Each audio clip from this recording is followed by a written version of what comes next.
In today's experiment, we're going to see again what ChatGPT and Grok 4, the new version, predict about Trump, Zelensky, and European leaders. Let's ask ChatGPT first. What do you think will happen after the Trump, Zelensky, and European leaders meeting? Well, there's always a bit of guesswork involved in predicting the outcome of a big political meeting like that.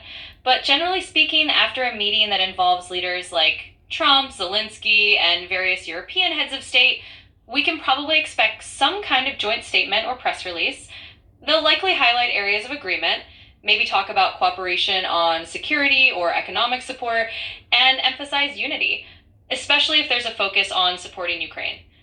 Of course, tone depends on what they discuss behind closed doors. If there's been some tension or big disagreements, they might downplay those and focus on the positive points. But if everyone's on the same page, they'll probably emphasize how well they're working together. We'll just have to see how the messaging unfolds. Okay, give me another answer, but the conflict of it.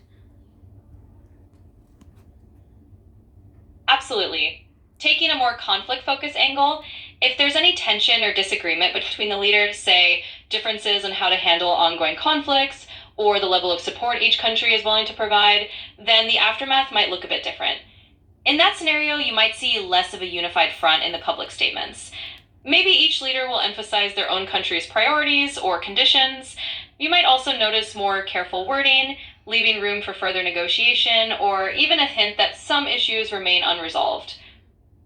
In short, if there's conflict, the tone might be more cautious and the follow up might involve more rounds of diplomacy. Okay. Got it.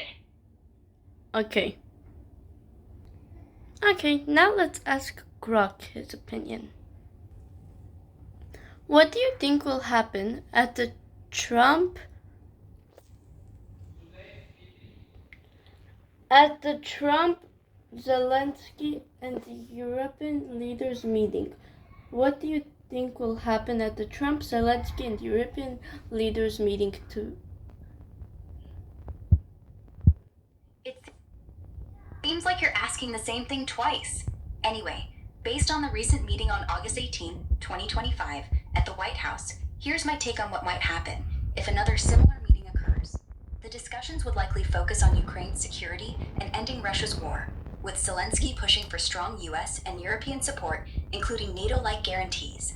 Trump might keep pressing for a quick peace deal, possibly urging Ukraine to make concessions, like dropping NATO ambitions or territorial claims on Crimea, which could spark tension.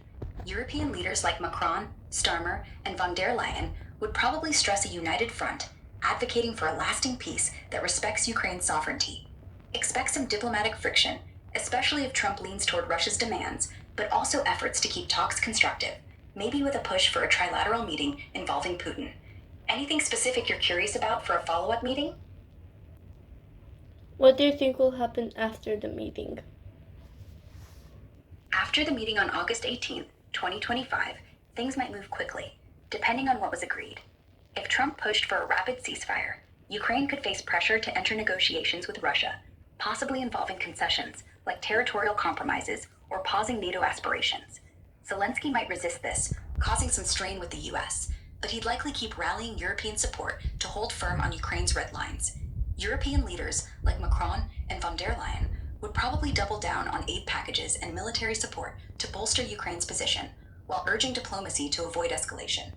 There's a chance of a follow-up trilateral meeting with Putin, though Russia's response, given posts on X praising its military progress, suggests they'd only engage if terms favor them.